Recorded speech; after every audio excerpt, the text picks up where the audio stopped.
ओम शांती. सात्विक पक्वान्नामध्ये तुमचे खूप खूप स्वागत आहे. या व्हिडिओतून मी घेऊन आलेली आहे पौष्टिक अशी हिवाळा स्पेशल अळीवाची खीर. आपल्या आरोग्याच्या दृष्टीने अळीव हे अत्यंत लाभदायक आहेत. हिवाळ्यामध्ये आपली त्वचा कोरडी पडते, त्यावेळेस आपण अळीवाचं सेवन केल्यास त्वचेला चकचकीतपणा येतो आणि त्याचसोबत केसांचे आरोग्यही सुधारते. याशिवाय यामध्ये अँटीऑक्सिडंट आणि लोह मोठ्या प्रमाणात असतात.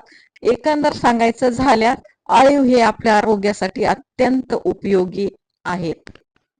या ठिकाणी मी अळीव घेतलेला आहे आणि कमीत कमी 2 तासांसाठी याला आपल्याला भिजत घालायचं आहे. एक कढई घेतली, त्यामध्ये दूध घातलेलं आहे. दूध जेवढं घातलं तेवढंच त्यामध्ये पाणी देखील घालून घेणार आहे. दुधामधील साय जी आहे ती सुद्धा यामध्ये टाकायची. यामध्ये मी घातलेल्या आहेत 7 ते 8 केसर काड्या. केसर काड्या घालणं हे पूर्णपणे ऑप्शनल आहे. आपल्याकडे उपलब्ध असलेला सुकामेवा यामध्ये आपण घालू शकतो. हिवाळ्यामध्ये आपण कोणत्या ना कोणत्या माध्यमातून अळीव हे सेवन केलंच पाहिजे, असं मी डॉक्टरांकडून ऐकलेलं आहे. ही खीर आपण दुधाऐवजी पाण्यामध्येही बनवू शकतो. आणि आता या ठिकाणी मी घेतलेले आहेत थोडेसे मखाने, ते मी भाजून घेते. चांगले भाजलेले आहेत, हाताने लगेच फुटतात. आणि आता हे मखाने थंड होऊ द्यायचे आणि मिक्सर मधून त्याची ओबडधोबड पावडर काढून घ्यायची. आणि आता भिजलेले अळीव घेतलेले आहेत. हे अळीव मला 2 वेळेच्या खिरीसाठी उपयोगात येतील.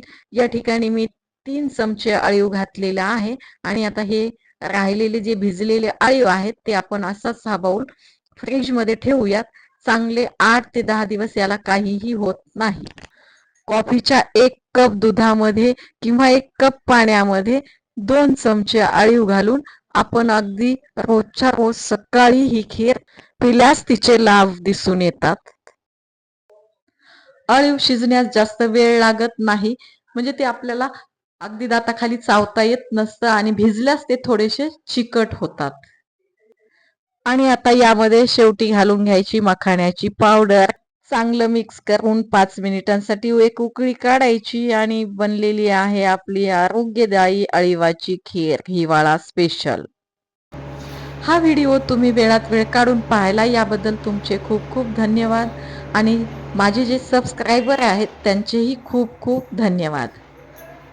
असेच नवनवीन आणि पौष्टिक मेनू पाहण्यासाठी सात्विक पक्वान्न चॅनलला सबस्क्राईब करा, बेल आयकॉन दाबा, जेणेकरून नवीन व्हिडिओच्या नोटिफिकेशन्स मिळतील.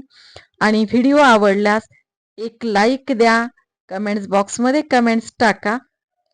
पुन्हा एकदा सात्विक आणि पौष्टिक मेनू सोबत भेट होईलच नवीन व्हिडिओमध्ये सात्विक पक्वान्न चॅनलला.